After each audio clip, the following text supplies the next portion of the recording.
Stop looking for the exceptions to the rules.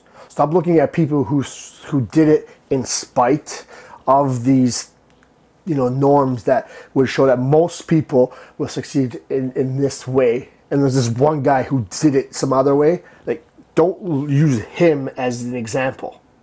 Use the majority of people that succeed in doing it this way.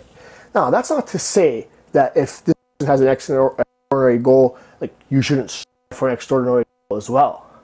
But the manner in which you do things, it's more likely that you'll succeed if you're following the majority of people who have succeeded doing this compared to the one person that doesn't. And I might use an example here where, like, there's a guy who purposely gained 70 pounds to lose it because he wanted to understand his clients better, and they made some TV shows out of it and books and all that.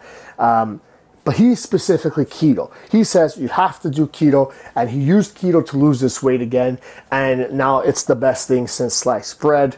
Obviously, keto people don't like sliced bread, but it doesn't equate. Just because he did it that way doesn't mean it has to be done that way, because the majority of studies, the data shows that all these other ways, this more moderate approach, is more likely to get you to your goal than just specifically keto for a number of different reasons.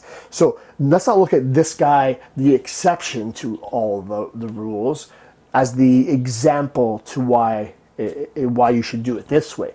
And this might be like, have a friend that was able to, start running a marathon within 3 months.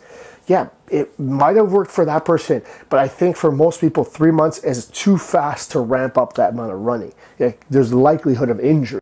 And instead of you being the example of the injury, let's look at it at what majority of studies have shown. It says how you have to build out this plan in terms of running, how long it takes you to lose body fat in the right way, how long, what you should be doing in terms of eating and your habits and all this stuff. There's the rules, and these rules have developed over time because they're safe, and they've worked for a majority of people. And then there's the exceptions.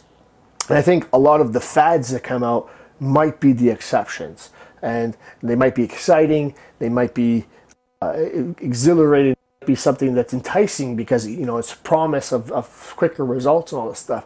But we are looking in this case to the exception to the rule and not the rule. So let's focus on the things, the big rocks that fit into the rules, as we call them, as opposed to looking at an example of when the person didn't follow that and still somehow succeeded in spite of it.